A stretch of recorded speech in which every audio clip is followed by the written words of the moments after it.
मोतीलाल नेहरू एक वकील, भारतीय राष्ट्रीय कांग्रेस के सक्रिय नेता, स्वतंत्रता सेनानी और आज़ाद भारत के पहले प्रधानमंत्री पंडित जवाहरलाल नेहरू के पिता थे।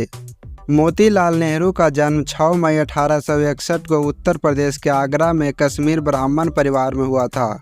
उनके पिताजी का नाम गंगाधर नेहरू तथा माताजी का नाम जीवरानी था। उनके दादाजी लक्ष्मी नारायण नेहरू दिल्ली के मुगल दरबार के ईस्ट इंडिया कंपनी के पहले वकील थे। मोतीलाल नेहरू के पिताजी गंगाधर नेहरू 1857 में दिल्ली में एक पुलिस अधिकारी थे। मोतीलाल नेहरू ने कानपुर से मैट्रिक की परीक्षा उत्तीर्ण की और इलाहाबाद के मुइन सेंट्रल कॉलेज से बीए किया।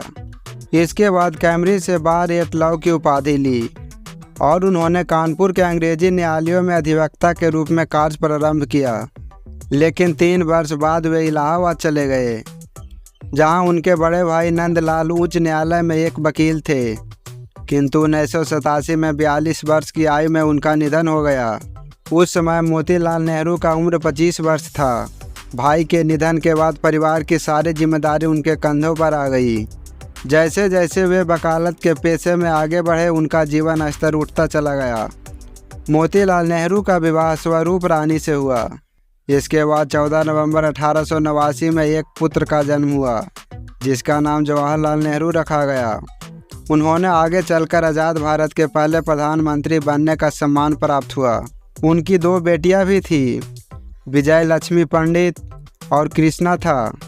1909 में ब्रिटेन के प्रीवी काउंसिल में सम्मिलित हुए। इसके बाद उन्होंने कई बार यूरोप जाने का अवसर प्राप्त हुआ। 1910 में मोतीलाल नेहरू जी विधानसभा चुनाव के लिए खड़े हुए और इन्होंने यह पहला चुनाव लड़ा। गांधी जी के कहने पर वे राजनीतिक में सक्रिय सहभाग लेने लगे थे। 5 फरवरी 1919 को उन्होंने एक नया दैनिक समाचार पत्र द इंडिपेंडेंट प्रकाशित किया, जो काफ़ी लोकप्रिय रहा। मोतीलाल नेहरू जी ने 2 बार कांग्रेस पार्टी के अध्यक्ष के रूप में कार्य किया। एक बार अमृतसर में वर्ष 1919 में और दूसरी बार कलकत्ता में वर्ष 1928 में। 13 अप्रैल 1919 को जलियांवाला बाग हत्याकांड की भयानक घटना देख अपनी वकालत को हमेशा के लिए छोड़ दिया और देश की सेवा में लग गए। सितंबर 1920 में कांग्रेस के विशेष अधिवेशन में असहयोग आंदोलन का समर्थन किया था। उन्हें स्वतंत्रता संग्राम में भाग लेने के कारण कई बार जेल भी जाना पड़ा था। उन्होंने 1919 से 1929 तक 10 वर्ष तक कांग्रेस का अध्यक्ष पद संभाला था। 1927 में साइमन कमीशन की नियुक्ति के बाद इन्हें पहली बार भारत के संविधान बनाने के लिए कहा गया। बाद में वे स्वराज पार्टी से जुड़ गए और उसके लिए कार्य किया। स्वराज पार्टी ने उन्हें सचिव तथा कुछ समय बाद अध्यक्ष का पद प्राप्त हुआ। वर्ष 1930 में जेल में इन्होंने स्वास्थ्य संबंधी कई रोगों से ग्रसित हो गए।